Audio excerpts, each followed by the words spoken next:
Hello दोस्तों, तो कैसे हैं आप सब लोग। दोस्तों, लास्ट लेक्चर के अंदर हम ब्लेंडर के टूल्स मेन्यू को देख चुके हैं और उन्हें स्टेप बाय स्टेप एक्सप्लेन भी कर चुके हैं। तो दोस्तों, आज की इस वीडियो में हम बात करेंगे ब्लेंडर के एडिट मोड के ऊपर। अब एडिट मोड क्या होता है, किधर होता है और उसका क्या यूज़ होता है। तो चलिए गाइस, वीडियो को शुरू करते हैं।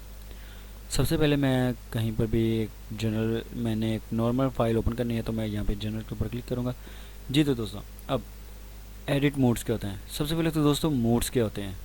देखिए दोस्तों, हमारे पास ब्लेंडर वालों ने मुख्तलिफ काम के हवाले से मुख्तलिफ मोड्स प्रोवाइड किए हुए हैं, ठीक है। अब अगर हम चाहते हैं कि हम अपने ऑब्जेक्ट्स की अरेंजमेंट करें, ठीक है, मतलब कि उनमें कुछ चेंजिंग नहीं करनी, हमने ना तो उनका कलर या उसका थोड़ी सी उसकी शेप चेंज नहीं करनी। हाँ, हम ये कर सकते हैं, उसको स्केल कर सकते हैं, रोटेशन कर सकते हैं और मूवमेंट कर सकते हैं, ट्रांसफॉर्म कर सकते हैं, उसकी पोजीशन को चेंज कर सकते हैं, ठीक है। हम ये वाला काम जो भी करेंगे ना, मतलब कि अपने ऑब्जेक्ट को रेंज करना कि कौन सा ऑब्जेक्ट कहाँ पे होगा। मिसाल के तौर पर मैं एक मैप तैयार कर रहा हूँ, ठीक है, और मेरा रोड कहाँ पे होगा, मेरी बिल्डिंग कहाँ पे होंगी, मेरे ट्रीज़ कहाँ पे होंगे, ठीक है। तो ये सारे काम को ना हम मैनेज करेंगे, और ये मैनेज किस में हम करेंगे, हम ऑब्जेक्ट मोड के अंदर करेंगे, ठीक है फ्रेंड्स। तो हमारे पास मोड्स होते किधर हैं दोस्तों, ये आप अपनी जो ऑप्शन बार देख रहे हैं, ठीक है, ये मेन मेन्यू के नीचे जो आपके पास ये इतनी दी हुई है इन्होंने ऑप्शन बार, तो ठीक इसके फर्स्ट पे आपको मिलेगा ऑब्जेक्ट मोड। तो दोस्तों, यहाँ पे हमें प्रोवाइडेड हैं तकरीबन 4 से 5 मोड्स। ये देखें, जैसे मैंने इसके ऊपर क्लिक किया तो मेरे पास एक छोटा सा ड्रॉप डाउन मेन्यू ओपन हो चुका है, जिसके अंदर सबसे पहले मेरे पास ऑब्जेक्ट मोड, फिर edit mode, sculpt mode, vertex paint, weight paint, texture paint, ठीक है। तो आज हमारा जो काम है ना वो दोस्तों एडिट मोड के ऊपर है। अब ऑब्जेक्ट मोड तो हम प्रीवियस लेक्चर से देखते आ रहे हैं, ठीक है। नॉर्मली यही सेट होता है, मतलब कि जी की मदद से मैं अपने ऑब्जेक्ट को मूव कर सकता हूँ, ठीक है। आर की मदद से मैं इसको रोटेशन कर सकता हूँ, उसके बाद एस की मदद से मैं इसको स्केल इन स्केल आउट कर सकता हूँ, ठीक है। तो अब मैं चाहता हूँ कि मेरी ये वाली जो लाइट है ये मूव हो के इस बॉक्स के यहाँ पे हो, कैमरा मेरा एंगल जो है वो मेरा ये वाला हो। तो ये वाले जो भी काम है ना, ये हम करते हैं ऑब्जेक्ट मोड के अंदर, ठीक है फ्रेंड्स। ये हम करते हैं ऑब्जेक्ट मोड के अंदर। अब आप देख रहे हैं दोस्तों, मेरे पास अभी फ़िलहाल सिर्फ एक ही चीज़ शो हो रही है, ठीक है, जिसको हम बोलते हैं अपडेट मोड। अब ये क्यों हो रही है, वो इसलिए दोस्तों कि हम ना तो कैमरे के अंदर रखकर edit mode, sculpt mode, weight पे पेंट, टेक्सचर पेंट, ठीक है, इनके अंदर नहीं जा सकते, क्योंकि कैमरे की अपना कोई मैच नहीं है, ठीक है। उसके बाद इसी तरह लाइट भी है, हम लाइट के ऊपर भी रहते हुए एडिट मोड के अंदर नहीं जा सकते। अब हमारे जो मैच है ना, जिसका जो कुछ हिस्सा है जो किसी चीज़ से कवर है, वो हमारा है क्यूब, मतलब कि ये ऑब्जेक्ट। तो जैसे मैं इसको सिलेक्ट करके अपने मेन्यू पे जाऊँगा तो आप देखेंगे मेरे पास वो वापस शो होना शुरू हो चुके हैं। जी तो दोस्तों, अब हम एक्सप्लेन करते हैं एडिट मोड को। लेकिन दोस्तों, एडिट मोड के अंदर हमें बेतहाशा चीज़ें मिल जाती हैं, ठीक है। तो हम क्या करेंगे, हम इनको 2 से 3 पार्ट्स में कवर करेंगे, ठीक है फ्रेंड्स। तो सबसे पहले जो दोस्तों, जैसे आप लोगों ने देखा कि मैंने जैसे ही उसके ऊपर क्लिक किया, ये मैं वापस जाता हूँ ऑब्जेक्ट मोड के अंदर, तो आप देख सकते हैं कि आपके ऑब्जेक्ट की शेप इस वक्त क्या है। इसको मैं नॉर्मल करता हूँ, ठीक है। आप देख सकते हैं कि आपके ऑब्जेक्ट की शेप क्या है। जैसे ही मैं इसके अंदर से जाकर एडिट मोड कर लेकर आऊँगा, तो आप देखेंगे कि आपके ऑब्जेक्ट की जो थोड़ी सी शेप में है उसमें थोड़ी सी तब्दीली आई है, मतलब कि वो ना तो स्केल हुआ है, ना तो स्केल इन हुआ है, ना आउट हुआ है, ठीक है। ऐसे का कुछ नहीं हुआ, लेकिन उसके अंदर सम चेंजेस आई हैं। मिसाल के तौर पर आप ये देख सकते हैं, पहले इसमें डॉट्स नहीं थे, अब इसमें ये वाले जो डॉट्स हैं ये आ गए। अब दोस्तों, ये जो डॉट्स हैं ना, ये आपके कहलाते हैं वर्टेक्स, ठीक है। और आपके वर्टेक्स मीन्स आप इसको ऐसे समझें कि ये होते हैं सेल। अब सेल की मदद से हमारी जो बॉडी है वो सेल की मदद से बनी है, सेल जुड़ जुड़ के, ठीक है। तो ये भी कुछ इस तरह के हैं, वर्टेक्स आपस में जुड़ के एक ऑब्जेक्ट को क्रिएट करते हैं, ठीक है। ये हमारे पास एक है और ये हमारे पास दूसरा है। अब दोस्तों, इन वर्टेक्स का काम क्या है, ठीक है, ये हमें क्यों दी हमें। देखिए दोस्तों, हम अपनी ऑब्जेक्ट की शेप चेंज करना चाहते हैं एक पर्टिकुलर एंगल से, एक पर्टिकुलर स्पेस से, ठीक है। हम पूरे ऑब्जेक्ट की शेप चेंज नहीं करना चाहते। अब मिसाल के तौर पर मैं चाहता हूँ कि यार ये बॉक्स बिल्कुल ठीक है, लेकिन ये क्या हो, ये थोड़ा सा इधर को ना इस तरफ से बाहर हो, बाकी सारी शेप वही रहे, लेकिन यहाँ से थोड़ा सा बाहर की तरफ हो।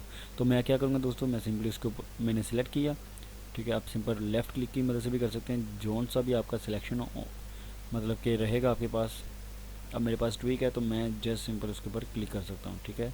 ड्रैग की मदद से भी ये नहीं होगा, क्योंकि ड्रैग करने से हमारा बॉक्स सिलेक्शन मोड काम करता है, क्योंकि ड्रैग,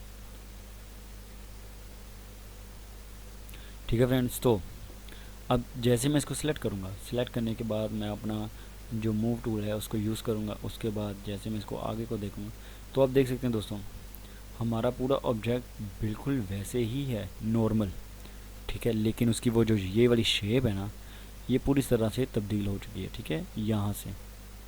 अब अगर मैं कहूँ कि यहाँ से ये थोड़ा सा अंदर की तरफ हो, ठीक है, और फिर इस तरफ एक्स एक्सिस की तरफ, उसके बाद ये ऊपर जी एक्सिस की तरफ, तो आप देख सकते हैं कि मैं अपने एक एंगल को छेड़ रहा हूँ, ठीक है, एक एंगल को चेंज कर रहा हूँ, ना कि पूरे ऑब्जेक्ट को।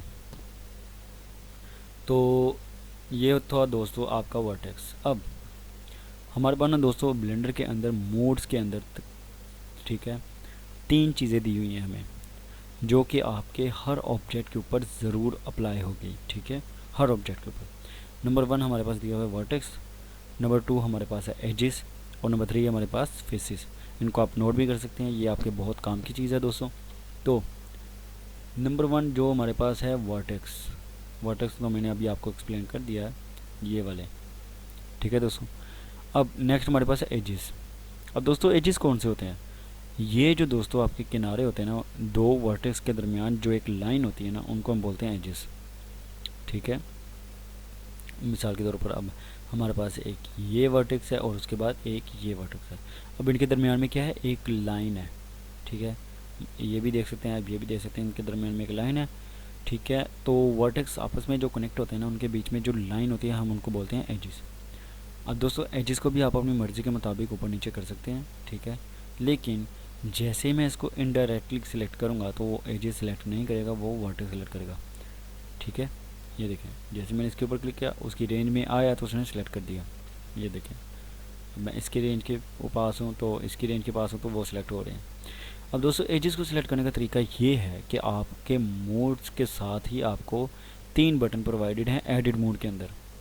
जैसे मैं एडिट के मोड के अंदर जाऊँगा तो आपके पास वो शो नहीं होंगे, एडिट मोड में आपको ये 3 बटन शो होंगे, ठीक है फ्रेंड। नंबर 1 हमारे पास है वर्टेक्स सेलेक्ट करने के लिए, ठीक है। नंबर 2 हमारे पास है एजेस सेलेक्ट करने के लिए। ये देखें गाइस, जैसे मैंने उसको सिलेक्ट किया और अब मैंने एक सिंगल क्लिक किया, अब मेरे पास वर्टेक्स नहीं है, मैं वर्टेक्स को सिलेक्ट नहीं कर सकता, मैं सिर्फ एजेस को सिलेक्ट कर सकता हूँ, ठीक है। तो आप देख सकते हैं मैं ऊपर नीचे भी कर रहा हूँ, सारा इसको मैनेज भी कर रहा हूँ, ठीक है। मतलब कि ये हमारे पास 2 वर्टेक्स को एक साथ सिलेक्ट करने के लिए काम आता है। तो ये जो दोस्तों बेसिकली टूल्स हैं ना हमारे पास, ये एडिट मोड के अंदर ये, तो दोस्तों ये तो आपके लिए इंतहाई ज़रूरी है ना, इसके बगैर तो आप मॉडलिंग कर ही नहीं सकते। तो ठीक है गाइस, मुझे उम्मीद है आपको ये भी अच्छे से समझ आ चुकी होगी। तो अब हम चलते हैं दोस्तों अपने नेक्स्ट टूल की तरफ, जो कि हमारे पास है फेस। अब दोस्तों फेस ना तो वर्टेक्स को सिलेक्ट करता है, ना ही एजेस को। अब ये फेस क्या है दोस्तों? फेस आपके ऑब्जेक्ट का जो सामने वाला हिस्सा है। मिसाल के तौर पर अभी मेरे ऑब्जेक्ट का ये कॉर्नर है, ऐसे ही है, ये कॉर्नर है, उसके बाद ये कॉर्नर है, ये कॉर्नर है, ये कॉर्नर है। अब इसके दरमियान में जो भी चीज़ है ना, एजिस और वर्टेक्स के जो दरमियान में है, उसको हम बोलते हैं फेसेस। अब ये देखें, ये मेरे पास एक वर्टेक्स है, ये है, ये है और ये है, ठीक है।